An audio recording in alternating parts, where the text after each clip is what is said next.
Hello there, ladies and gentlemen. Yours truly, Jimmy Williams again. I'm back with another informative video. And today I have a special guest and I have a client that has joined one of our programs, one of our newest programs. It's called the Real Estate Wholesaler Done For You Package. So what I want you to do, if you're a listener, you're a follower, or if you are a client or a student, some of you haven't heard about this product because this is the first trial that we're doing. I.e. case study, right? So what we want to do is we want you guys to stop what you're doing, take a pen and a piece of paper, write down some notes if you have some questions. And if you're interested in this product and this service, then you can inbox us or you can call us and we'll set up a call with you to do a face-to-face or conference call, a webinar, et cetera, okay? So what I want to do first is tell everyone, if you're watching us on YouTube, please subscribe and hit the notification button. So whenever I have new content, you'll be able to see that content come in. All right. So the case study is for the gentleman by the name of Bob Dubowsky, the gentleman that you see down. Okay. Mr. Dubowsky has been a serial entrepreneur for quite some time, about 50 years. Is that right, Bob? Pretty close. 50 years. Okay. And he looks good, man. I'm embarrassed to say how old I am. He looks good. You look younger than me, man, my brother. You look good. But he's had a lot of ups and downs in business, and he's been in real estate for quite some time. You did say that someone else in your family does real estate as well. Is that correct? Yes, my son actually owns several rental properties. Okay. And actually just closed on a 10-unit apartment building. Oh, fantastic. So it's a multifamily 10 unit. That's fantastic. Yep. And you guys know me very well. I do a lot of single family, multifamily, fix and flip.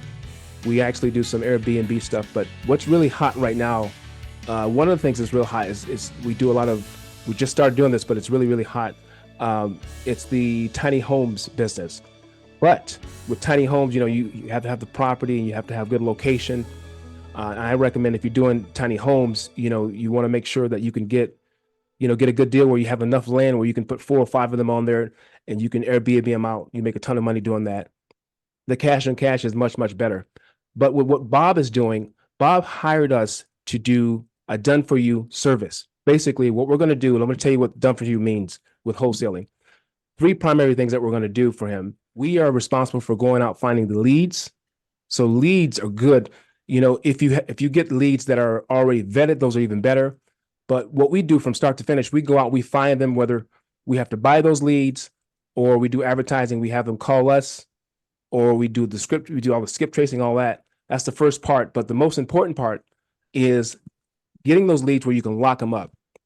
So to me, I believe, and I always believe this, it's all a numbers game. So if you can do 1%, so if you do 10, you get 10 phone calls, you should be able to get, maybe one. That would be 10%. But if you do 100 calls, you definitely should get 1 or 2 deals locked up.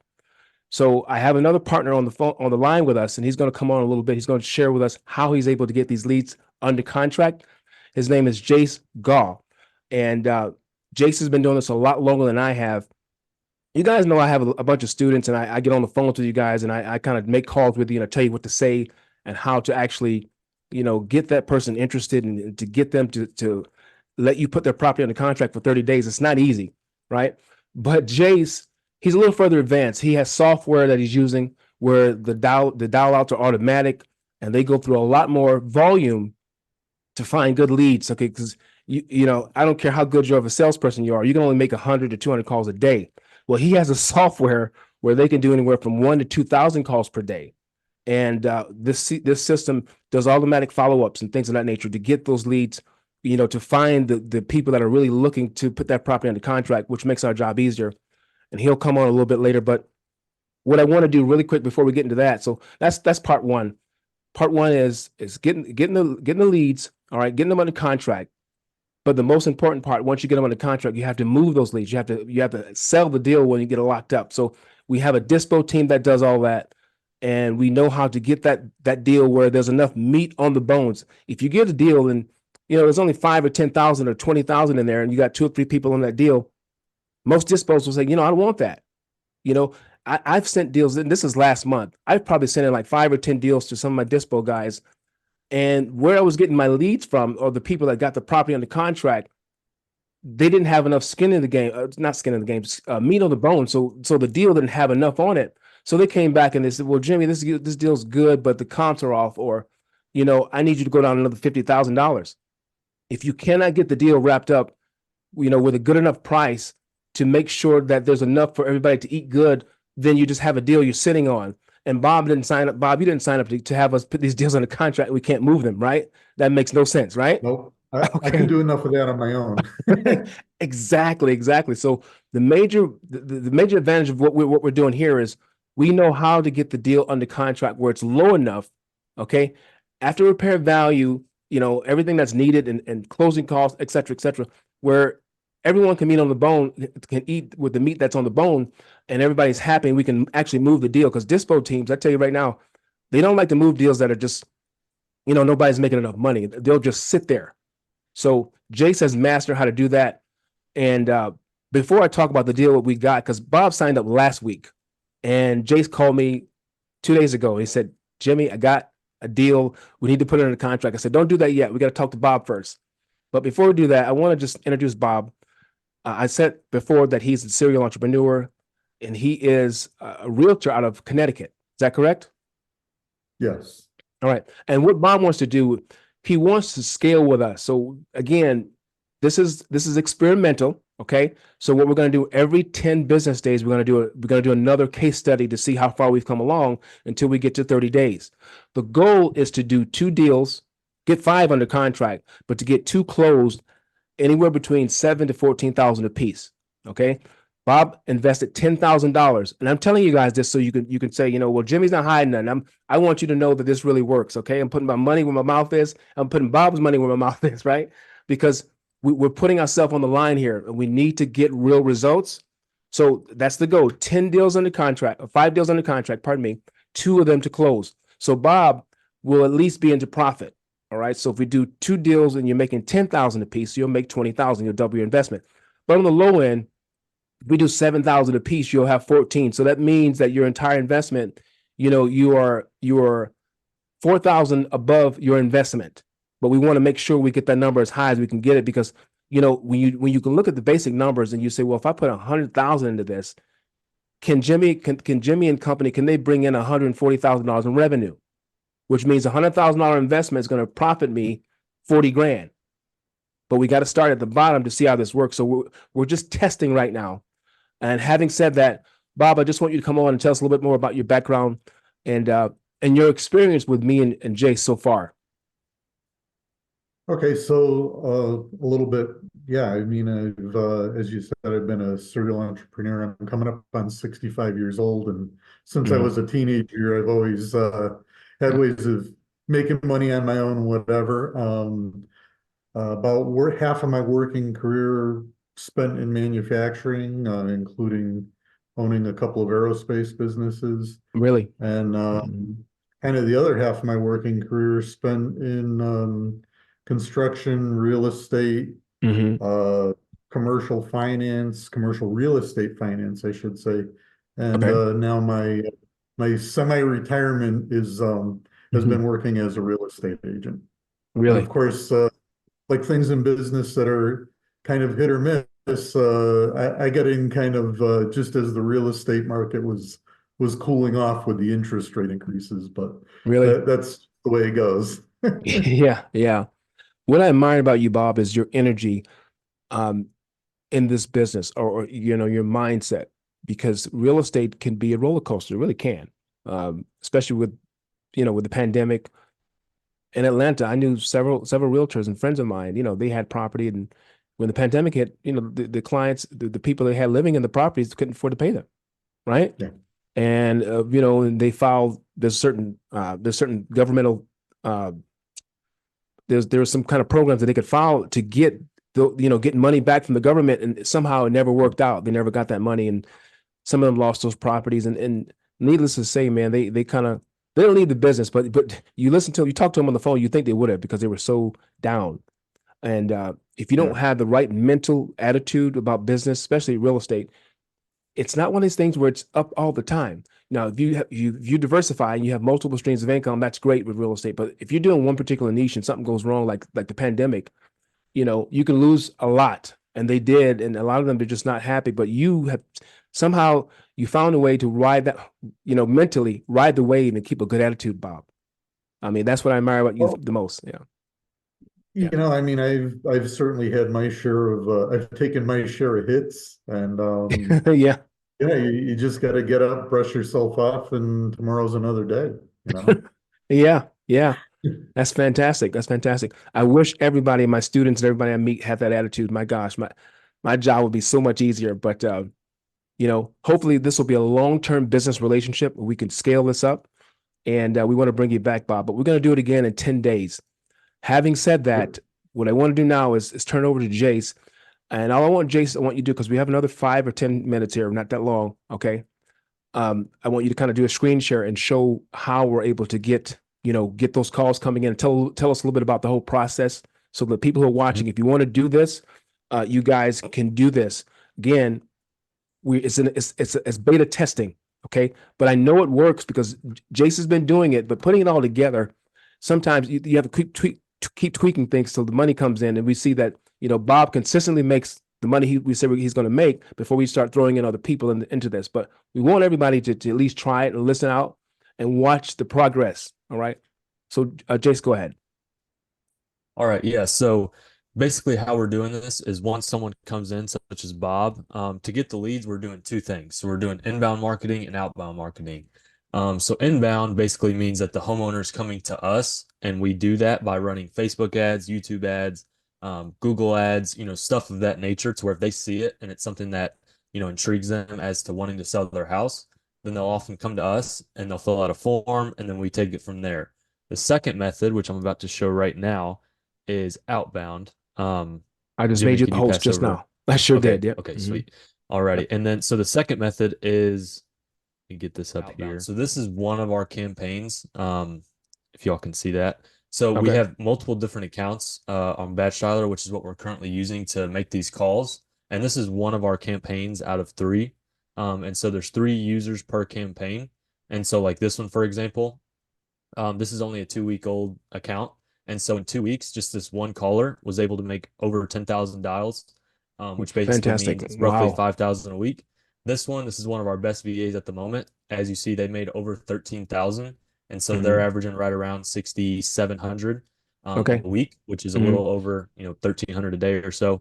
And then user three, this person actually just started Monday. And so in the last 3 days, they've already been able to make almost 4,000 phone calls, and this is Wow. generating anywhere from 5 to 7 leads per day per caller. Now you got to think we do have multiple different callers.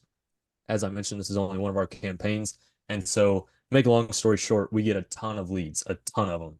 Hmm. And in order to keep track of these leads, in order to make sure everything flows, this is what we're using. And so, this is our CRM. And the only, whenever I started this, the one thing I had to think about was how am I going to be able to keep track of this for so many people? And the Yeah. answer that I came up with was automation. That's what I figured out.